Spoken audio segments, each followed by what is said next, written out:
일단은 하나씩 좀 짚어갈게요. 일단 여기서 가장 첫 번째 궁금한 부분이 왜 로프를 한 줄, 또 한 줄 이렇게 해도 상관없는데 왜 두 줄을 동시에 당기느냐, 두 줄을 한 줄로 쓰느냐, 이제 그 차이부터 있죠, 그죠? 예. 거기에 가장 근본적인 차이는 한 줄을 쓰셔도 돼요.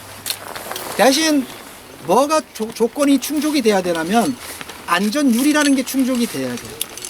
즉 다시 말해서 우리가 200km를 갖다가 구조한다 그러면 우리 왜 그 포크레인이나 아니면 기중기 같은 거 보면 얘가 30톤을 끌어올리지만 최대 30톤 가잖아요, 그죠? 근데 실질적으로 얼마까지 작업하라고 그게 나와 있죠, 그죠? 마찬가지로 로프 구조 작업도 마찬가지입니다. 얘가 로프가 11mm니까 얘가 3,000km, 얘가 3,000km 견뎌. 그럼 3,000km 견디게 되면 만일에 200km가 매달리게 되면 만일에 한 10배 정도 안전을 가져간다 그러면 얘는 몇 킬로면 돼요. 만약 200km를 10배까지 정도까지를 최대한 본다 그러면 200km 작업한다 그러면 얘는 2000km만 견디면 되는 거죠, 그죠? 모든 장비 여기 있는 시스템이 2000km만 견디면 되는 거예요. 그러면 2000km만 견딘다 그러면 굳이 한 줄로 2000km를 다 만들어낼 수 있다 그러면 어떻게 해요? 2000km 하면 되죠. 예. 그런데 여기서 우리가 수직이 아니고 수평이죠. 여기에 뭐가 발생이 돼요? 각에 의한 힘의 무한대가 발생이 되죠, 그죠? 그죠? 지금 여기서 각도에 따라서 우리가 120도가 어떻게 돼요? 1대1이죠. 120도가 100km 있을 때 이쪽도 100이고 이쪽도 100이에요. 120도가 넘어가기 시작하면서부터는 우리가 최대 150도 이상을 넘어가지 못하게 하거든요. 예전에는 어떻게 했어요? 완전히 팽팽하게 앉아서 완전히 거의 150도에 거의 180도 거의 뭐 좀 낮춰지면 한 160도, 170도까지 가죠. 그게 양쪽에서 얼마나 큰 힘을 받겠어요. 마찬가지로 그러한 것들이 계산이 되어져서 한 줄로는 그 안전을 체크가 안 되기 때문에 두 줄을 동시에 당기는 거고요. 그 다음에 지금 여기에 보면 여기 균등 배력 시스템이라 그러는데 이게 6대1 균등 배력 시스템이에요. 이름이. 그 다음에 여기에 이중 프루직 썼죠. 그러면 여기에 왜 저쪽에는 우리 아까 저 매듭이 로프의 강도를 그대로 가져간다 그랬죠. 여기에 지금 매듭이 들어갔습니까? 이쪽도? 안 들어갔어요. 매듭 안 들어갔죠? 네. 이 로프 갖고 있는 최대치의 강도를 그대로 다 쓰고 있는 거예요. 예, 지금 요 프루직은 요게 지금 두 개가 들어갔죠. 그러면 서로의 역할은 뭐냐면 백업이에요. 얘가 잡고 어느 일정 하중 1000km 이상의 하중이 넘어가게 되면 얘가 쓱 밀려나가요. 그 다음에 쓱 밀려나가면서 얘가 탁 잡아주고 또 얘가 잡아주다가 얘가 또 쓱 밀려나가다가 얘가 또 잡아줘. 그러니까 서로가 상호 작용을 하면서 잡아주기 위해서 이중 프로젝트를 하니까 두 개를 한다 그래서 더 센 힘으로 잡아주는 게 아니에요. 예. 그래서 그 하나의 서로가 백업 역할을 해주고 상호 작용을 해주기 위해서 이중 프로젝트를 하는 거예요. 그래서 강한 힘을 받고 받아야 되는 작업들, 아주 큰 힘을 받아서 작업해야 되는 부분들, 그런 데는 거의 다 이중 프로젝트가 들어갑니다. 근데 왜 이중 프로젝트냐? 여기다가 우리 줌하나 예? 뭐 프로트랙션, 미니 트랙션 같은 거 우리 걸으면 되잖아요, 그죠? 근데 왜 안 되겠어요? 하중이 그게 450kg, 예, 500kg. 일정 하중이 넘어가면 로프가 잘라 나가죠. 근데 프루직은 일정 하중이 넘어가게 되면 밀려요. 이게 밀리게 돼 있어요. 그래서 그러한 것 때문에 이중 프루직을 쓰는 거고요. 또 가장 가격이 싸죠. 얼마든지 우리가 이거 버리고 다시 살 수가 있는 거예요. 예. 그 다음에 6대1 매력 시스템 마찬가지. 지금 두 줄 예전에는 1차 시스템 당기고 2차 시스템 당기다 보니까 1차에 얼마를 당겼는지 2차에 얼마 당긴지 모르잖아요. 근데 두 줄을 어떻게 해요? 한 줄처럼 쓰다 보니까 동시에 두 줄을 다 동일한 힘으로 당기게 되죠, 이게 지금. 네. 그래서 균등 배력 시스템이고요.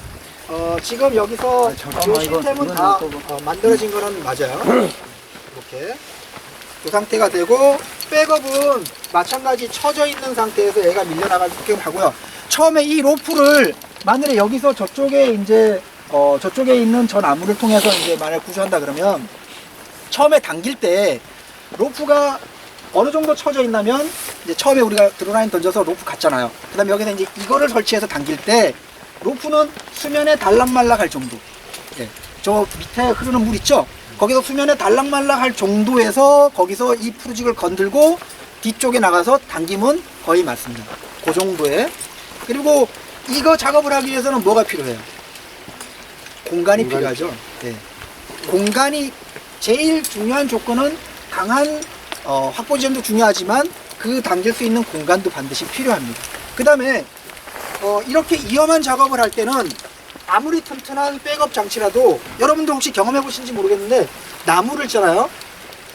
걸어놓고 텐션을 당기다 보면 어느 순간에 나무가 이렇게 휘어져 있어요. 저희는 그거를 굉장히 많이 경험했어요. 어느 순간에 느낌이 이상해서 나무를 쳐다보면 나무가 이렇게 휘어져 있어요. 그래서 반드시 될 수 있으면 자원이 있다 그러면 저런 백업을 해주고요.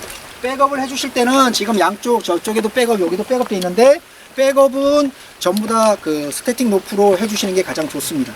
등반 노프는 그 역할을 못 해주고요. 그 다음에 가는 우리 8mm 로프, 코드 슬링도 그 역할을 못 해줍니다. 실질적으로는. 그래서 모든 백 라인은 전부 다 이 로프로 해줘야 되고요. 그 다음에 우리 등반 노프가 싱글하고 트윈 있고 뭐 더블 있죠. 스태틱 노프도 10mm 이하 때, 10mm 때, 뭐 11mm 때가 있어요. 근데 스태틱 노프에서 10mm 때 이하는요, 사람 생명과 관련된 용도로는 절대 쓸 수 없게 돼 있습니다. 네, 스태틱 노프가. 그래서 요즘은 이제 10mm 대가 나오기 시작하는데 11mm하고 12.5mm가 주류예요. 그래서 그거는 사람의 생명을 걸어도 되는 노프로 나와 있어요. 그래서 그런 거를 좀 알고 하시면 되고요. 그 다음에 이 상태로 된 상태에서 다 잘 돼 있는 부분이고요. 그 다음에 여기서부터 설명을 해드리고 갈게요. 밑에 지금 트랙 라인 같죠? 저 태그 라인 같죠?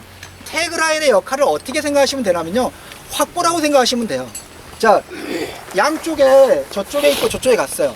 근데 이게 수평으로 이렇게 설치되어 있나요? 만일에 사람이 거기에 매달리게 되면 당연히 이렇게 돼 있죠. 그러면 내가 하강과 올라가는 게 동시에 이루어지죠. 그죠? 여기서는 내려가지만 저서는 올라가야 돼요. 그죠? 그래서 어떻게 하냐면 여기서 내려갈 때는 확보를 풀어주는 거예요. 그럼 뭐가 달려있겠어요? 저쪽에서 확보기가 달려있겠죠, 당연히.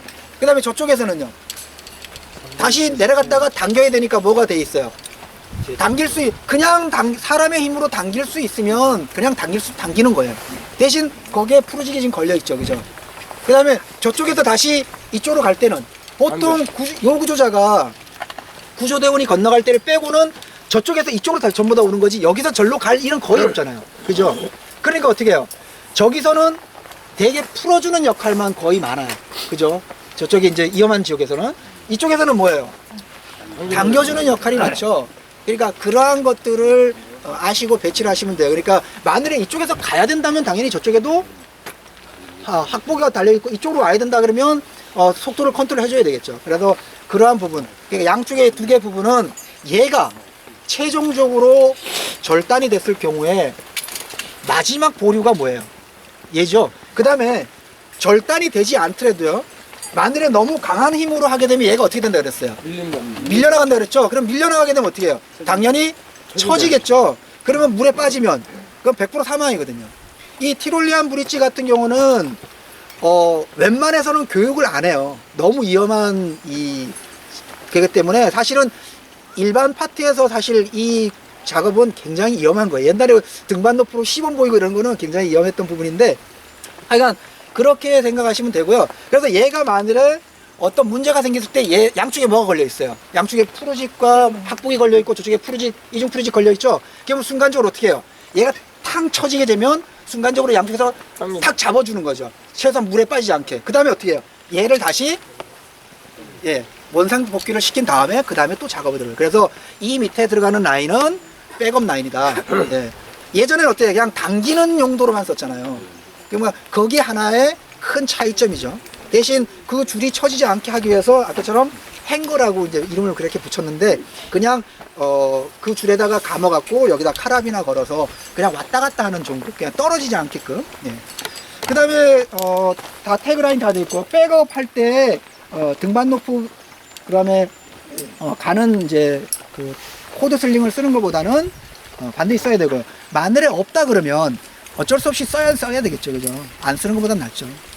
그렇게 하시면 될 거고요. 일단은 요 부분, 우리가 두 줄을 이렇게 한 줄처럼 쓰는 이유는 뭐예요? 이 두 줄을 한 줄처럼 쓰기 위해서 이렇게 설치한 거잖아요. 그죠? 그러면 지금 만일에 우리가 장비가 없어서 이 상태로 하게 되면 여러분들 보다시피 이 줄은 힘을 안 받고 있고 얘만 힘을 지금 받고 있어요. 얘가 힘을 먼저 받고 얘가 나중에 받아요.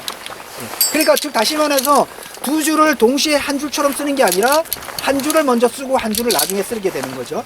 예. 그래서 그런 부분이 없으면 어쩔 수 없이 써야 되겠지만 만일에 내가 장비를 사서 구조대에서 비치를 한다 그러면 이 시스템에 맞는 도르래가 필요하겠죠. 그래서 우리가 아까처럼 이중 도르래를 써도 되고 조금 더 좀 넓게 본다 그러면 쿠테나이 도르래 같은 아주 큰 도르래가 있어요. 예. 보통 그런 것들이 하나 정도는 이제 비치가 돼 있으면 굉장히 좋겠죠. 그래서 그다음에 그 양쪽에 이 상태에서 우리가 밑에 중간에 있는 사람을 캡처해서 올리는 거 있죠. 예, 그럴 때 이렇게 완만한 계곡에서는 이렇게 수직이 아닌 완만한 협곡이 아닌 곳에서는 우리가 뉴질랜드 그러니까 이 줄 자체가 풀어주면 자연히 내려가겠죠. 여기가 내려가서 우리가 이제 좀 이따가 이제 우리 천정민 강사님이 이제 수직구조 할 텐데 나머지 그 사람을 끌어올리고 하는 작업은 수직구조와 동일한 원칙에 의해서 하는 겁니다. 다. 예, 나머지는 그래서 그렇게 하는 거고요. 그 다음에 이 리브 라인 그러니까 줄을 떨궈서 중간에 구조하는 게 잉글랜드 리브와 뉴질랜드 리브 두 가지가 있는데 잉글랜드 리브라고 하는 건 여러분들 그 패치나 이런 교재 보면 중간에서 쭉 내려가서 딱 올라오는 거 있잖아요. 그러니까 협곡 같은 데서는 줄을 놓치게 되면 양쪽에 줄이 닿겠죠, 당연히. 예, 그렇게는 구조를 못 하잖아요. 그러니까 어떻게 하냐면 쭉 줄이 하나 더 와서 밑으로 내려갔다가 위로 당겨 올리는 거예요. 그래서 이걸 잉글랜드 리브식이라 그러는데 이게 두 가지의 방식이 있어요. 근데 우리나라는 거의 그런 협곡이 없죠. 만약에 공금성에서 마늘을 한다 그러면 이 방식대로 쭉 밀지 못하겠죠. 그렇지만 거의 우리 하천 계곡상에서는 이 방식을 써서 거의 다 구조할 수가 있어요. 중간에 뭐 차가 여기 하천에 차가 지나가다가 갑자기 불어난 물에 고립돼서 지붕 위에 있다든가 뭐 그러한 상황들이라든가 뭐 사람이 뭐 돌 위에서 오도가지도 못하고 있는 상황이든 그런 상황 속에서는 충분하게 그 역할을 해줄 수가 있어요. 일단 여기서 오늘 하시면서 지금 그 좀 처음 접하시는 분들은 굉장히 복잡하게 느끼실 텐데 사실 그렇게 복잡한 건 아니에요, 사실. 그래서 그런 부분들을 좀 이해하시면 될 것 같고요. 일단 질문을 좀 먼저 좀 받을게요. 네, 말씀하십시오. 이 시스템을 이용해서 네, 북극파이와 북극파이 사이에 훈련 이렇게 만들어서 네. 들것으로 환자를 이송하는 경우에는 더그 텐션을 많이 보여줍니다. 강도를. 아, 강도요? 텐션을요? 예. 그러니까 우리가 텐션을 주는 거를 한도 끝도 없이 줄 수가 없잖아요. 그래서 아까 지금 뭐 절대계수라는 걸 말씀을 드렸잖아요. 사람의 힘으로 그게 이제 어떤 성인의 한 사람이 손아귀로 힘으로 뭐 얼마를 계산해서 나오는 게 그 계수예요. 그래서 우리가 이 6대1 시스템으로 당길 때는 성인 두 사람의 힘으로 그것도 이제 아주 외국 유럽처럼 이렇게 큰 애들이 당겨서 나오는 그 정도 각으로 당겨야만 시스템이 안전하다고 나와 있는 거거든요. 근데 그 이상을 당기게 되면 이제 위험 요소가 발생이 되기 시작하죠. 근데 그게 이제 딜레마예요. 왜 그러냐면 처지거든요. 그래서 그 선에서 적절하게 잘 잡아야 되고 이제 잠깐만요. 지금 여기 지금 엠포서를 지금 발언한 이유도 뭐냐면 제가 지금 이제 숫자를 계속 나와요. 당기면 계속 숫자가 올라가거든요. 그러면 최단 맥시멈까지 넘어가면 안 되잖아요. 우리가 강사팀들이 속초에서 했을 때 최대 얼마 나왔죠? 600, 거의 700km까지. 700 이상 네. 못 올라가게 만들었죠. 예, 700km 정도까지 당겨봤거든요. 그래서 그러한 부분들을 좀 생각을 좀 하셔야 되고 위험하다는 걸 일단 기본적으로 갖고 가셔야 돼요. 그 다음에 지금 제가 아까도 말씀드렸지만 이 로프가 지금 11mm 로프예요. 기본적으로 3000kg예요. 이게 끊어지는 강도가. 그게 공장에서 나왔을 때예요. 그러면 지금 이 로프가 얼마 정도에서 끊어질까요? 누구도 모르죠. 예, 그런 것 때문에 그런 거예요. 그래서 여러 가지 부분을 고려했을 때 우리가 처지는 부분에 대한 거를 예전에는 강박관념이 있지 그냥 당겼거든요. 처지는 게 당연하다는 생각을 좀 가지셔야 돼요. 여기서 이제 마지막 구조대원이 혼자 남았습니다. 지금 다 백업도 해체하고 다 지금 이제 넘어간 상태예요. 그러면 마지막에 지금 남아있는 트랙 라인을 해수를 해야 되잖아요. 그래서 이거는 여기 문을 이제 일단 그게 씌운 건데 잠깐 요거 하나도 놔두고 잠깐만. 네. 자 됐어요. 이제 준비가 됐죠. 그러면 저쪽에서 한 사람은 지금 이 줄을 다시 당겨주세요. 줄을 회수를 해버리는 게 아니고 이 줄을 다시 팽팽하게 당겨줍니다.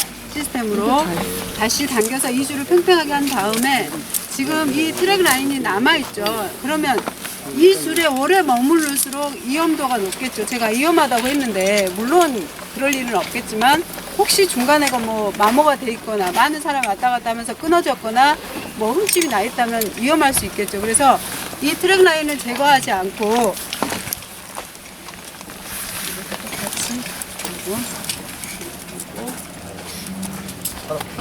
제거하지 않고 이 구조대원 자체를 안 매달릴 거예요. 걱정하지 마세요. 이 빌레이 라인도 똑같이 빌레이를 봅니다. 그래서 빠르게 당겨버리는 자, 우리 예전에 했던 방식 그대로죠. 자, 이 줄을 당기면 이제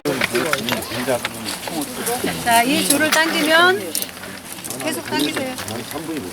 근데 어차피 회수할 거니까 당겨버려. 이렇게 해서 회수하면 됩니다. 그래서 마지막 구조대원 한 사람만 목숨 걸고 탈출하시면 되고요. 나머지는 그대로 설치되어 있는 상태에서 모두가 넘어가고 마지막 구조대원만 이런 방식으로 해서 넘어가면 됩니다.